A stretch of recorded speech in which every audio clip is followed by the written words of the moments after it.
میرے لورز بھی ہیں، میرے ہیٹرز بھی ہیں. یہ عزت اللہ کی طرف سے ہے. کسی کی ذلت ہے تو وہ اللہ کی طرف سے ہے. ان کے لیے ضرورت ہے کہ نوک نوک کہ ہم نے جو کچھ بھگتنا تھا، جو کچھ بیڈ ٹائم جو بھی ہم نے دیکھنا تھا وہ دیکھ چکے ہیں. حسن ایوب خان کے تمام دیکھنے والوں کو السلام علیکم. ناظرین، سب سے پہلے افسوسناک خبر ترلائی جو ہے اسلام آباد کا نواحی علاقہ ہے، وہاں پر امام بارگاہ کے اندر دہشت گردی کا ایک واقعہ ہوا. نماز جمعہ کا اجتماع تھا جس میں ایک خودکش حملہ آور آیا اور اس نے دھماکہ کر دیا. ظاہری بات ہے وہ خود تو مرا ہی، لیکن ساتھ بہت سے لوگوں کو اس نے شہید کر دیا ہے. 25 کے قریب لوگ اس وقت زخمی ہیں، لیکن اس وقت ڈیتھ ٹول جو ہے وہ بیان کرنا مناسب نہیں ہے. سرکاری جو فگرز آ جائیں تو زیادہ بہتر ہے. لیکن یہ جو دہشت گردی کے واقعات ہیں یہ بیسیکلی مجموعی طور پر پاکستان کو اندرونی طور پر کمزور کرنے کی سازش ہے. اور یہ سازش کرنے والے ہمارے دو پڑوسی ملک ہیں، ایک کا نام ہے انڈیا اور دوسرے کا نام ہے افغانستان. اور ان کے کوئی سہولت کار جو فتنہ الخوارج ہیں وہ سہولت کار بنے ہوئے ہیں. ان کے آپریٹرز آگے سے فتنہ الخوارج آپریٹر کا کام جو ہے وہ سر انجام دے رہے ہیں. کیا پاکستان جو ہے وہ ان بزدلانہ کارروائیوں سے ڈر جائے گا؟ جواب ہے نہیں. کیا اس سے جو فرقہ وارانہ فسادات کھڑے کرنا چاہ رہے ہیں پاکستان کے اندر، جو کہ ایک نفرت کا بیج بونے کے لیے یہ عمل کیا گیا، تو کیا اس سے ان کی سازش کامیاب ہوگی؟ تو جواب ہے نہیں. الحمدللہ پاکستان کی جو قوم ہے وہ یکجان ہے اور ہم کسی قسم کی بیرونی سازش کو پاکستان کے اندر کامیاب ہونے نہیں دیں گے. اس واقعے کی جو ہے وہ پرائم منسٹر پاکستان نے شدید الفاظ میں مذمت کر چکے ہیں اور انہوں نے بھی اسی قسم کے جو ہے وہ اپنے تاثرات کا اظہار کیا ہے. ظاہری بات ہے جو شہداء ہیں اس پر تو یہ غم کی گھڑی ہے اور اظہار افسوس بھی کیا ہے اور لواحقین کے ساتھ اظہار ہمدردی بھی کیا ہے پرائم منسٹر پاکستان نے. اس پر معاملے کے اوپر جو ہے وہ پرائم منسٹر کی اور محسن نقوی کی ملاقات بھی ہوئی ہے اور مکمل تحقیقات اور ذمہ داران کا تعین کرنے کا ہدایت جاری کی ہے پرائم منسٹر نے محسن نقوی صاحب کو. اور پھر محسن نقوی صاحب نے آگے طلال چودھری صاحب کو فوری طور پر پمس ہاسپٹل بھیجا ہے تاکہ جو زخمی لائے جا رہے ہیں ان کی ہر ممکن جو ہے ان کی مدد ہو سکے، ان کا علاج ہو سکے اور کسی قسم کا مزید جانی نقصان نہ ہو جو کہ ہاسپٹل پہنچ چکے ہیں اور لوگ زندہ ہیں. بہرحال جی آگے بڑھتے ہیں اور خبر یہ ہے کہ جو کے پی پولیس ہے ان کو مزید اسلحہ اور ان کو گیجٹس دینے کے حوالے سے منعقدہ تقریب تھی. اس سے خطاب کرتے ہوئے جو چیف منسٹر ہیں خیبر پختونخوا کے سہیل آفریدی صاحب وہ فرما رہے تھے جی کہ ان کو کے پی پولیس کے اوپر دباؤ ڈالا جا رہا ہے کہ ان کو 9 مئی کے مقدمات کے اندر ملوث کیا جائے. اور ساتھ وہ یہ بھی فرما رہے تھے کہ 1 سال سے 2 سال گزر چکے ہیں اور 2 سال کے بعد ایک چلان جمع ہو چکا ہے، تو پھر مزید ان کو شامل جو ہے وہ زبردستی کروانے کی کوشش کر رہی ہے اسٹیبلشمنٹ. میں پولیس کو اسپیشلی داد دوں گا کہ جس طرح ان پر پریشر ہے 9 مئی کے حوالے سے میرا نام ڈالنے میں 9 مئی کے واقعات میں، اور جس طرح آپ ڈٹے ہوئے ہیں، تو میں آپ کو سلام پیش کرتا ہوں. دراصل یہ بہت افسوس کی بات ہے کہ جو پولیس جس کی پریارٹی یہاں پر دہشت گردی ختم کرنا ہے اور ان پر دباؤ ڈالا جا رہا ہے کہ وہ سیاسی کاموں میں مداخلت کرے، اور جو چالان تقریباً 2 سال پہلے جمع ہو چکا ہے اس کے بعد ایک ڈرامہ رچانا اور اس میں جو ہے میرا نام ڈلوانے کی کوشش کرنا، ان کی پریارٹیز کچھ اور ہیں. اب سہیل آفریدی صاحب جناب یہ اتنے معصوم ہیں کہ ضمنی چلان جمع ہوتے ہیں جب تحقیقات کا دائرہ وسیع ہوتا ہے اور کرمنل کیس کبھی بھی ٹائم بارڈ نہیں ہوتا. یہ 2 سال نہیں، یہ 200 سال بعد بھی کیس کھل سکتا ہے. آپ کو میرے خیال سے آپ کے جو ایڈوکیٹ جنرل ہیں وہ درست آپ کی رہنمائی نہیں کر رہے، آپ کو اسسٹ نہیں کر رہے. ان کو چاہیے کہ وہ آپ کو بتائیں کہ جو کرمنل کیس ہوتے ہیں یعنی فوجداری مقدمات وہ زائد المیعاد نہیں ہوتے، اور یہ تو انسداد دہشت گردی کی عدالت کے مقدمے ہیں، یہ ATC کے مقدمے میں ہیں. اور اس کے اندر آپ کا جو فرانسک رپورٹ آئی ہے کہ آپ تھے یا نہیں تھے، تو وہ رپورٹ کہہ رہی ہے کہ جناب موصوف آپ تھے.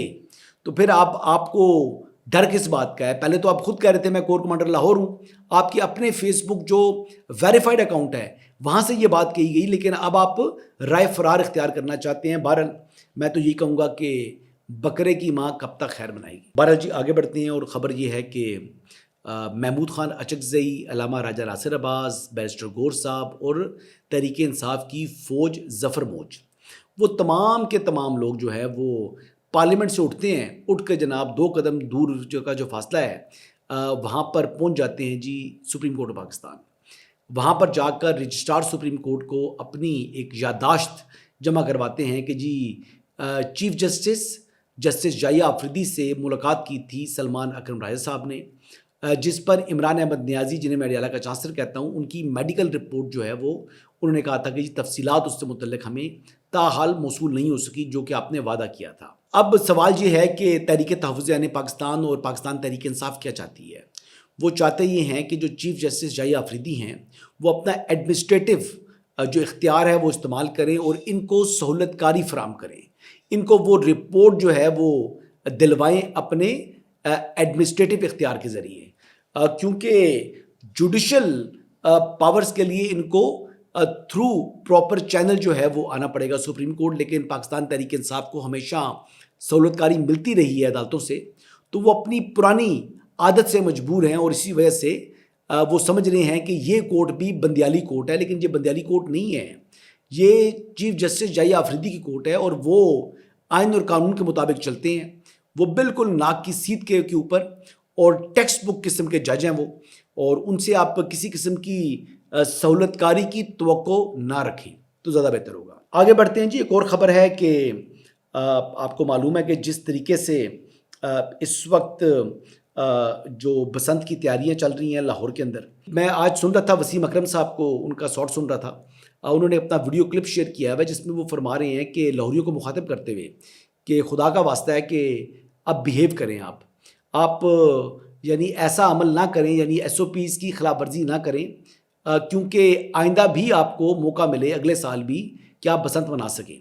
تو انہوں نے ایک قسم کی جو اپیل کی ہے عوام سے کہ آپ جو SOPs جو متعین کیے ہیں حکومت پنجاب نے اس کے اوپر منوان عمل کریں. وسیم اکرم صاحب کیا فرما رہے ہیں, آئیے سنتے ہیں. ہلو جی, السلام علیکم اینڈ گڈ مارننگ. زبردست دن ہے, لاہور میں بسنت کی آمد ہے. میں نے لاہور کی تصویریں دیکھی ہیں سوشل میڈیا پہ, کیا خوبصورت شہر لگ رہا ہے. بسنت پہ تو میں بڑا ہوں, مجھے یاد ہے بسنت کی ایکسائٹمنٹ. ڈزنٹ میٹر میں چھوٹا تھا, ٹین ایجر تھا, کرکٹ کھیل کے پاکستان ٹیم میں بھی آ گیا, بٹ وہ ایکسائٹمنٹ میں کین انڈرسٹینڈ کہ جو لاہوری اس وقت ہیں, جو بھی مہمان باہر سے بھی آئے ہیں, وہ فیل کر رہے ہوں گے. And today is the day guys, have lots of fun 3 days. And مبارک دوں گا میں پنجاب گورنمنٹ کو, بہت بہت شکریہ ان کو کہ اتنا زبردست فیسٹیول اور اتنی سیفٹی کے ساتھ لے کے آئے ہیں. تو انہوں دی گل ہوں مان لینا تسی لوگ, پلیز پٹھیاں سیدھی حرکتاں نہ کرنا. یہ ریکویسٹ ہے کہ انجوائے کریں تاکہ ہر سال یہ فیسٹیول آئے, آپ لوگ انجوائے کر سکیں, فیملی کے ساتھ بیٹھ سکیں, گڈی اڑا سکیں, گیٹ ٹوگیدرز کر سکیں, بٹ سیفٹی کے ساتھ. اچھا, وسیم اکرم صاحب کی آپ نے بات سنی, لیکن ساتھ ہی آپ دیکھیں کہ آج کے ہی دن جو ہے وہ مریم نواز شریف صاحبہ نے ٹویٹ کر دی ہے اور وہ کہہ رہی تھی پلیز نو چرخی. چرخی سے ان کا مراد یہ تھا کہ یہ ڈور نہیں, کیمیکل جو استعمال ہوتی ہے. اب لاہور کے اندر ہی ایک شخص کو جو ڈرونز استعمال کر رہے ہیں مانیٹرنگ کے لیے, وہاں سے جو سیف سٹی کے ڈرونز ہیں انہوں نے کیپچر کیا یہ امیج کہ ایک شخص وہ استعمال کر رہا ہے کیمیکل ڈور, جس کی وجہ سے اموات ہوتی ہیں, جو ایک بہت بڑی وجہ ہے بسنت کے اوپر پابندی کی. تو یہ 20 سال کے بعد بسنت آ رہی ہے, لیکن اس قسم کے بے غیرت موجود ہیں جو کہ یہ وائلیشنز کرتے ہیں اور جو باقیوں کو بھی جو میسر تفریح ہے اس کے اوپر پابندی کا باعث بنتے ہیں. تو یہ انتہائی قابل مذمت ہے جی. اچھا جی, ایک اور خبر میں نے دیکھی تھی جیو کی جو ہے وہ ویب سائٹ کے اوپر, وہ اس میں کہا جا رہا ہے کہ نواز شریف صاحب نے بھی بسنت منانے کا پروگرام بنا لیا ہے. ویسے آپ کو بتاؤں کہ یہ بسنت کا کریڈٹ تو مریم نواز شریف صاحبہ کو لوگ دے رہے ہیں, لیکن جو کلچر سے متعلق معاملات ہیں یا لاہور کا پرانا ورثہ ہے, یہ سارے معاملات جو ہیں وہ محمد نواز شریف صاحب نے اپنے ہاتھ میں لیے ہوئے ہیں. اور اس کے متعلق جو لاہور کی وال سٹی ہے اس کی بات کر لیں, یا نیلا گنبد کی ری ماڈلنگ دیکھ لیں, یا بسنت کے تہوار کو منانے کے حوالے سے اس تمام کے تمام جو فیصلے ہیں یہ محمد نواز شریف صاحب کے ہیں. اور انہوں نے بھی اپنے دوستوں کو بسنت کے لیے جو ہے وہ مدعو کیا ہے. نواز شریف صاحب جو ہیں وہ ظاہری بات ہے کہ لاہوری ہیں, انہوں نے اپنا بچپن جو ہے وہ یا لڑکپن سارا لاہور کے اندر گزارا, اندرون شہر کے اندر, تو ان کا بھی ایک لگاؤ ہے بسنت کے تہوار سے. اور یقینی طور پر یہ رنگا رنگ تقریب ہے, یعنی لاہور ایک پہچان, بسنت جو ہے نا وہ پہچان ہے. مجھے یعنی اس ٹائم باہر سے جو بھی بہت سی کالز آئی ہیں جو کہہ رہے تھے کہ وہاں پر اپنی ویڈیوز بنا کے ہم سے شیئر کیجیے گا. تو خوشیاں ہیں جی, اللہ تعالیٰ قوم کو خوشیاں نصیب کریں, اور یہ جو جس قسم کے ہمارے دشمن ہمارے خوشیوں کے دشمن بنے ہوئے ہیں, اللہ تعالیٰ ان کو ناکام کریں. اور ویسے آپ کو بتاؤں کہ لاہور میں 3 دنوں کے لیے مفت بس سروس کا بھی آغاز ہو گیا ہے. اور لاہور کے حوالے سے میں آپ کو یہ بتاؤں کہ اس وقت یعنی پورا کا پورا لاہور اس وقت وہ پیک ہو چکا ہے. کسی ہوٹل کے اندر جگہ نہیں ہے, ٹرینس جو جا رہی ہیں وہ اوور لوڈ جا رہی ہیں, جو فلائٹس ہیں وہ تمام کی تمام بک ہیں, موٹر وے کے اوپر بے انتہا رش ہے. اور ویسے اس رش سے مجھے بھی گزرنا پڑے گا کہ میں بھی کم از کم 6-7 جگہ پر انوائٹڈ ہوں, اور کچھ لوگوں سے تو میں نے وہاں پر پہنچ کے بھی رابطہ کرنا ہے جنہوں نے مجھے انویٹیشن نہیں دیا, اور جو بتا رہے ہیں کہ میں نے چھت کا انتظام کر لیا. خیر چھت کا انتظام تو ہوا ہوا ہے جی, الحمدللہ چھتوں کا انتظام ہوا ہوا ہے, چھت نہیں چھتوں کا انتظام ہوا ہوا ہے, اور باقی تمام انتظامات پورے ہیں ہمارے اپنے بھی. میں تو چاہ رہا ہوں کہ جی میرا بیٹا بھی دیکھے کہ یہ بسنت جو ہے یہ کیا تھی, یہ کائٹ فلائنگ کیا کرتے تھے. یہ بیسکلی موسم کی تبدیلی ہے, سردی سے جب بہار کا موسم آتا ہے تو یہ اس کی خوشیاں پنجاب کے اندر منائی جاتی ہیں. یہ صرف پاکستان کے اندر نہیں, یہ بلکہ انڈین پنجاب کے اندر بھی بسنت کا تہوار منایا جاتا ہے. لیکن اس مرتبہ کئی لوگوں نے جناب اس کے اوپر جو انجینئر محمد علی مرزا صاحب نے جو میرے ساتھ بات کی تھی اس کا ہم نے ایک کلپ ٹویٹ کیا تھا جو خاصا وائرل ہو چکا ہے. وہ ماضی میں انہوں نے جو ہے وہ اس کو کہا کہ جی شاید یہ حرام ہے, اور اب وہ کہہ رہے ہیں کہ یہ ٹھیک ہے. لیکن انہوں نے جو باتیں کی ہیں میرے خیال سے مطابق اس سے متعلق وہ خود ہی ایکسپلینیشن دے سکتے ہیں. میں نے تو ان سے سوال پوچھا تھا. بہرحال ان کا جو ہم پوڈ کاسٹ ہے وہ کل ٹیلی کاسٹ کریں گے جی, کل کریں گے یا سنڈے کو کریں گے, یا میری ٹیم نے ڈیسائیڈ کرنا ہے, لیکن موسٹ لائکلی میرا دل ہے کہ کل کریں سیٹرڈے کو. لیٹ سی کہ ٹیم کیا ڈیسائیڈ کرتی ہے. ان معاملات کے اوپر جو ہے میں بے بس ہو جاتا ہوں, یہ فیصلہ جو ہے وہ میری ٹیم کے اختیار میں ہے. انہی الفاظ کے ساتھ اجازت چاہوں گا جی. انشاءاللہ کل یا پرسوں دوبارہ آپ کی خدمت میں حاضر ہوں گا. اجازت دیجیے گا. اللہ حافظ.